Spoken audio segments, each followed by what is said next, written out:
Hello, you're listening to Golden Rule Radio, your weekly discussion of the precious metals markets and the markets closely associated with the metals. I'm Tori alongside Miles and Rob, and together we have over 75 years of experience advising on and brokering the physical precious metals. Each week, the three of us are going to provide you a technical analysis of the metals charts, as well as cover the underlying fundamentals and the news that helps move and predict these markets. And as always, we're going to start with a weekly recap as recording on Wednesday. If you'd like to follow along with imagery, you can always see this show on YouTube or by going to our website, which is mcalvany.com/radio, MCALVANY.com/radio. Without further ado, Miles, let's recap the price action this week. Thanks, Tori, and I'm going to blow through this pretty quickly because I know Rob's fired up this week. He's got a lot to get through today, so let's hit the weekly. I'm not joking, man. There's not a ton of market stuff chart-wise really to go into as we looked at some of the pricing levels across the board last week, and lo and behold, we're just sort of parked there in everything except for the US dollar. So kicking it off with gold. Gold up about 1.2%, currently sitting just under 4,000 an ounce, 3,987 per ounce. Silver up slightly more, 1.3%.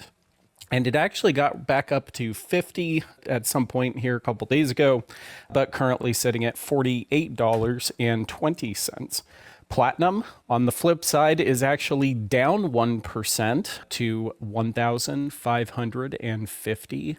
And palladium is up 1.3% to 1,445. So back to about $100 below platinum.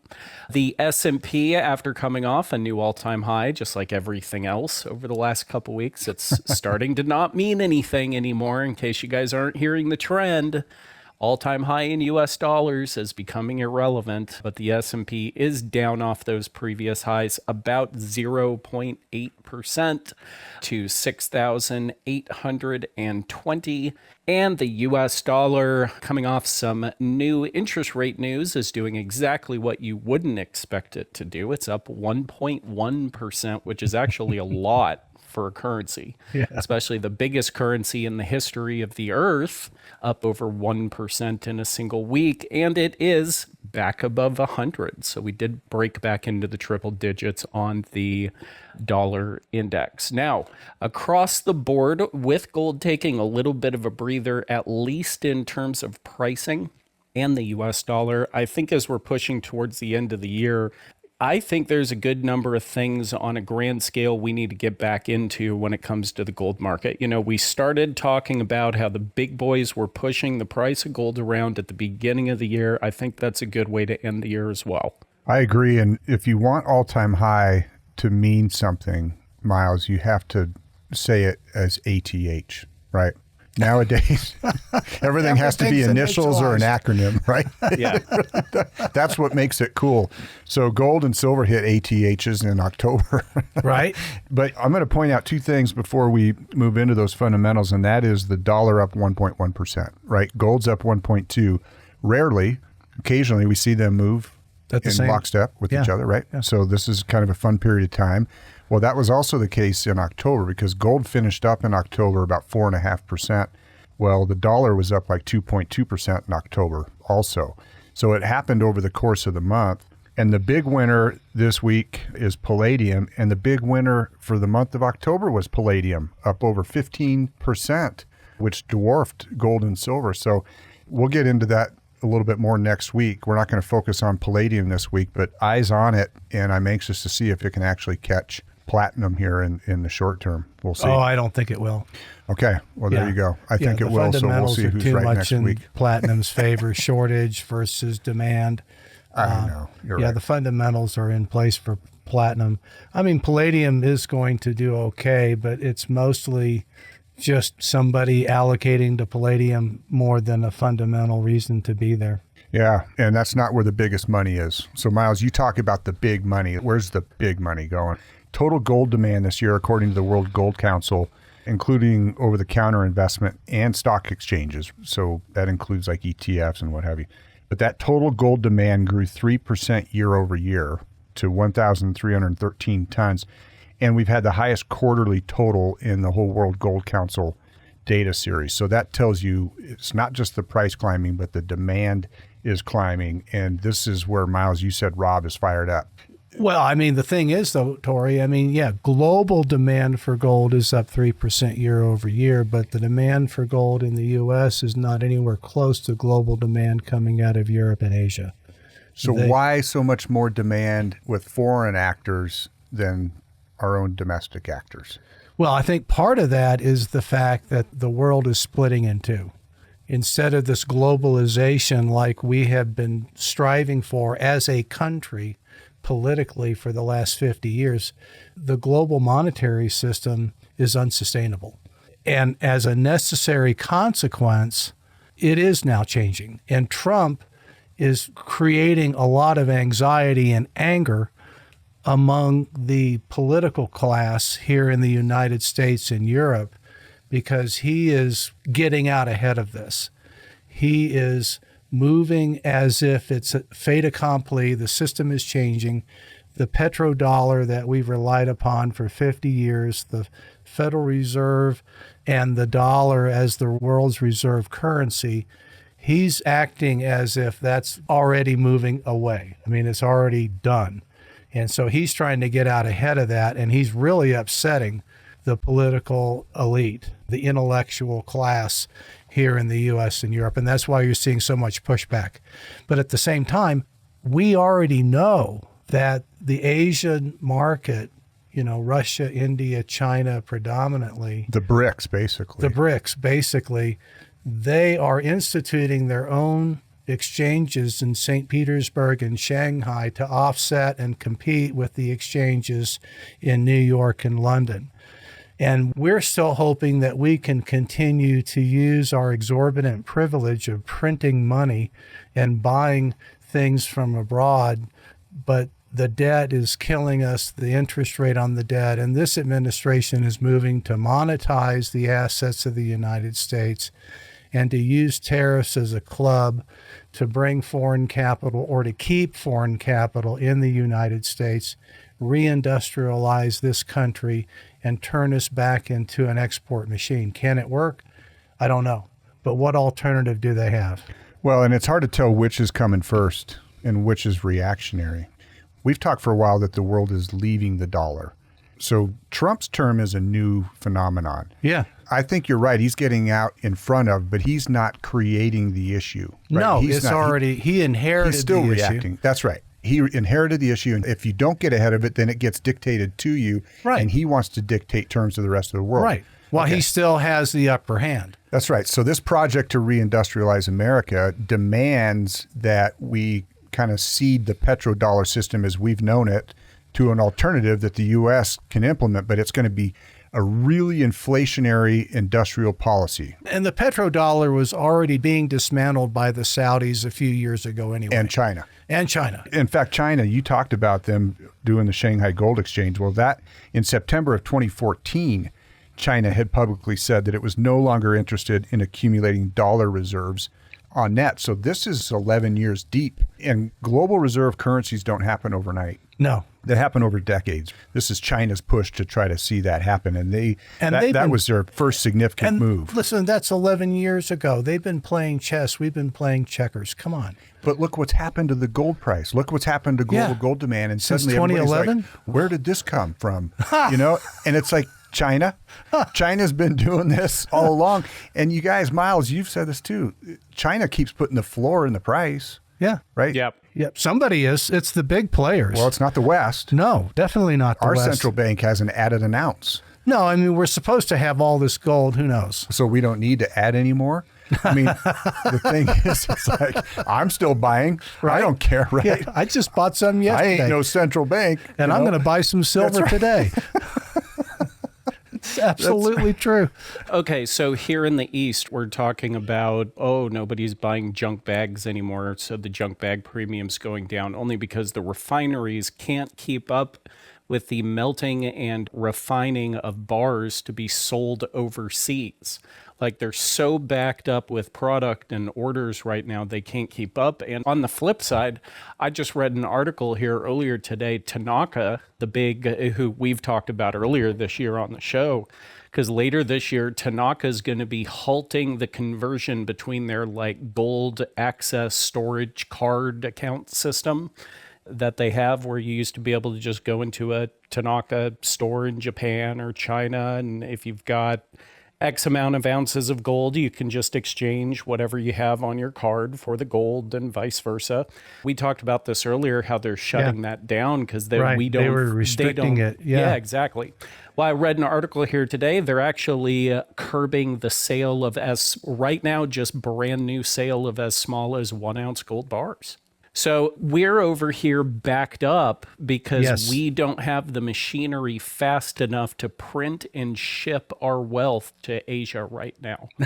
And the companies, we don't have enough planes to airlift all the gold we're sending overseas to them right now. And over there, they have such a voracious appetite for it that the companies trying to sell it are saying, hey, pause. They've hit the pause button. So the shift is just astronomical, but it's also a fundamental change in how money is going to work on this planet over the next 10 or 20 years, because we're losing the petrodollar. We're losing OPEC. We're losing the Middle East stranglehold dominated by U.S. military presence. We're losing the stranglehold over the global oil trade because of these other trade negotiations getting set up with Russia and China and India and Venezuela and Iran. And if you like it or not, tough. This is the direction the world is going. The question that people have asked is, when's gold going back up? And the question I have is, I don't know the answer to that question, but I want to know when are Americans going to wake up?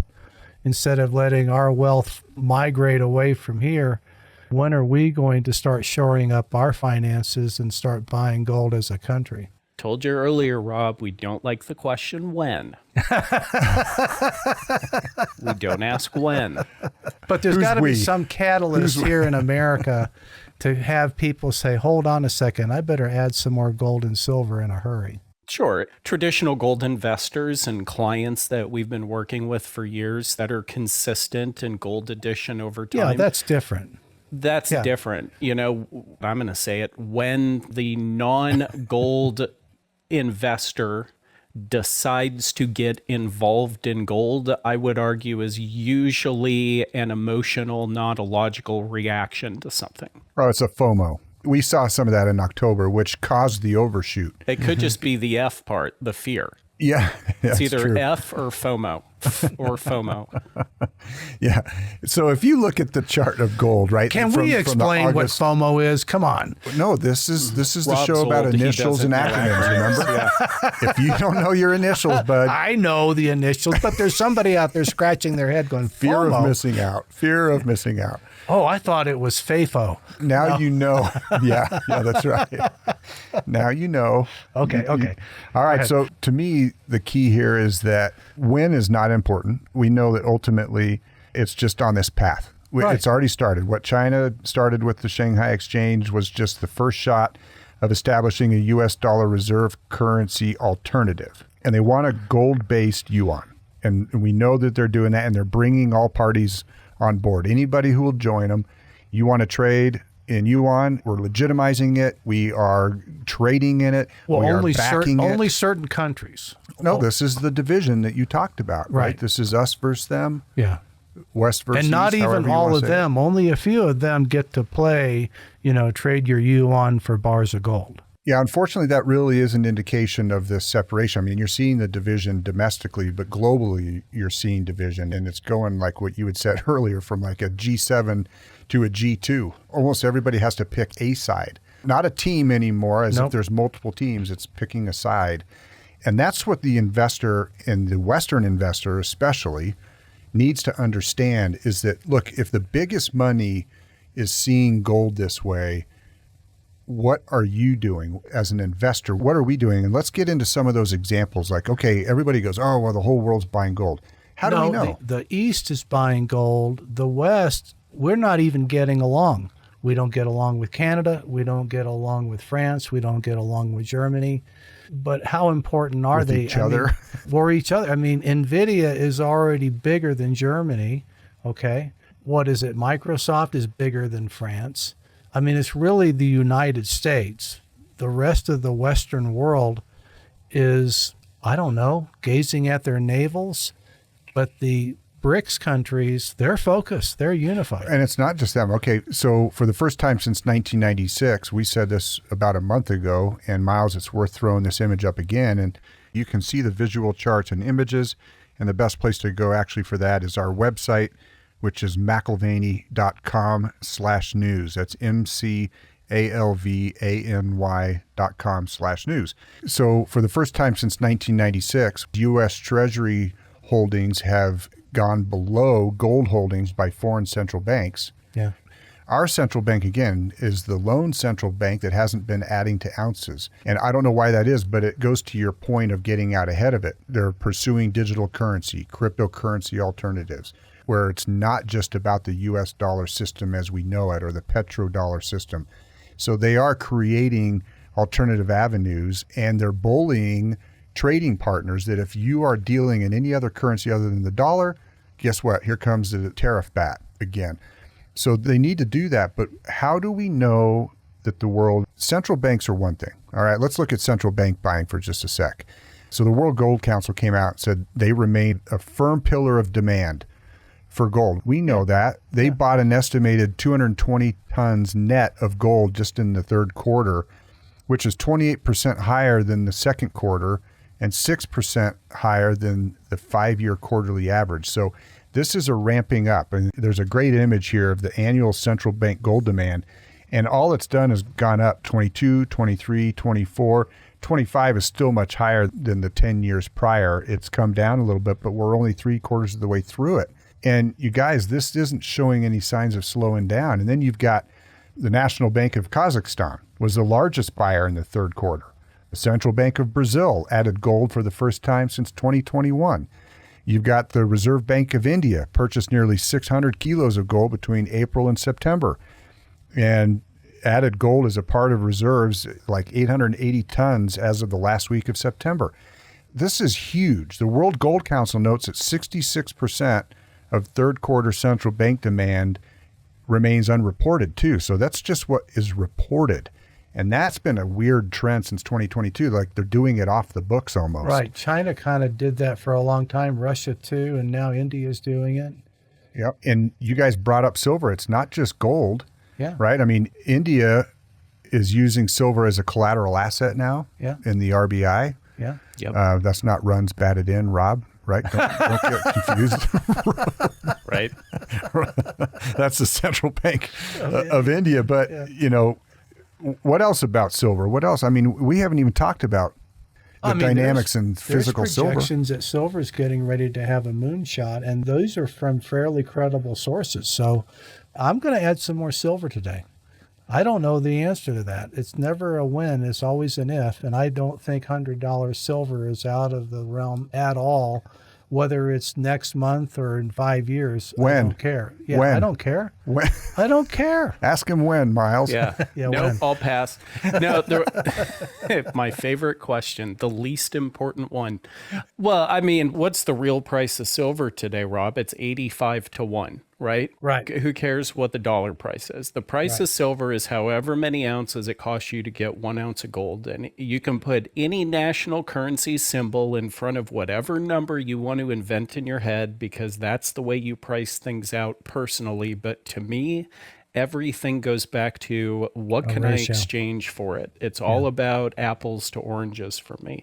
You know, I do want to toss one thing out right before we jump full boat into silver, and that's, you know, you guys said something I would argue is not entirely correct. You said the Western world is kind of ignoring gold while the East isn't. And the thing I would change on that is I would say the political systems and the currency makers of the Western world is mostly trying to ignore gold because they have a vested interest to keep the regime running the same way it has been for the last 50 years. And I totally agree with that. That's why this administration is getting such horrific pushback on everything they do. Because you have to look at what the apolitical corpos in the Western world are doing. And what are they doing? They are gobbling up raw material and natural resources, including gold, at the quickest pace they possibly can. You've got Blackwater buying up single-family detached homes. You've got Bill Gates and Microsoft, who I think is, if I'm not mistaken, I could be wrong on this, but I think he's vastly becoming the largest individual landowner in the United States. And then Productive you've got agricultural land. Yeah. So, and then you've got presidents of banks and brokerage companies coming out saying everybody in America should be putting 10, 20, 25% of their investable money into just gold. Yes. True. That's true. When you've got from the top down, globally nations are running away from the US dollar. Now, the fact that they're running towards gold, like, don't anybody hear me wrong. I don't think there's anything magical about gold. In fact, it's quite the opposite. You know, that gold is just safe. You know, that's it. Gold is mom. You're out playing tag. You're a bunch of 5-year-old kids and dad is base or mom is base. Whoever runs back to mom's first is safe, right?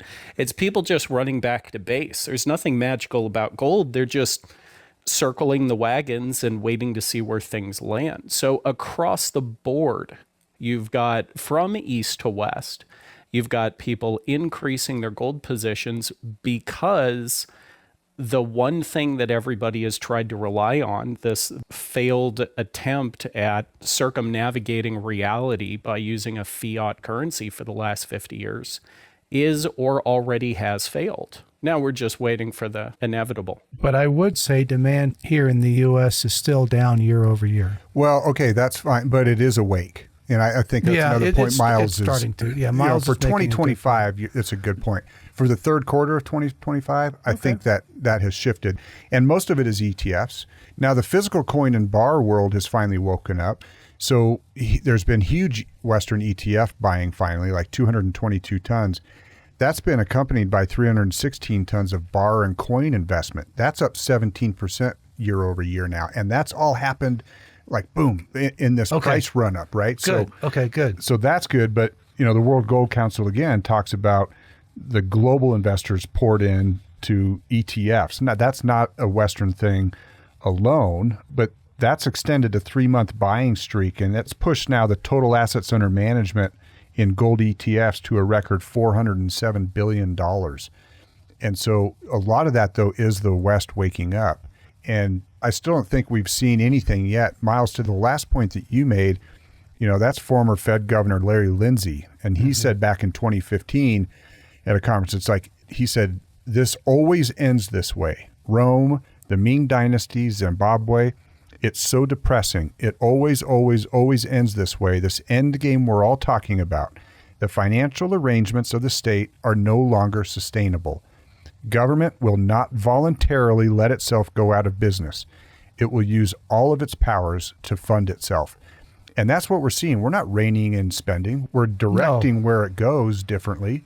But we're not reining it in. Yeah, we unfortunately, no, we are not. No. Despite this government shutdown, the argument is over how do we fund it, right? How do we fund ourselves?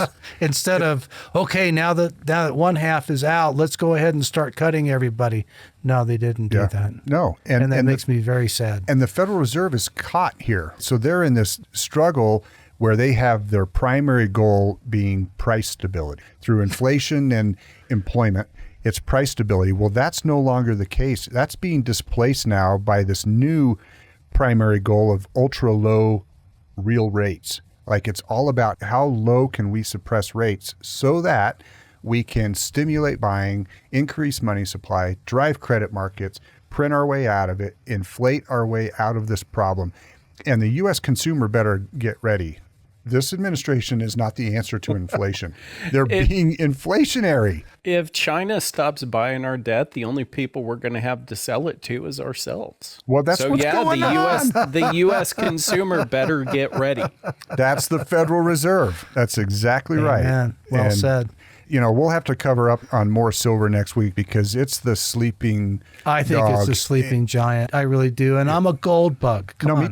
Me too. Yeah. So we'll save that for next week and do a little bit of deeper dive on all of these global demand dynamics for gold are now going on in silver, and it's going on with central banks, and it's going on with the BRICS. Yep. And Miles, you're going to have to wrap us up before this turns into a 2-hour show.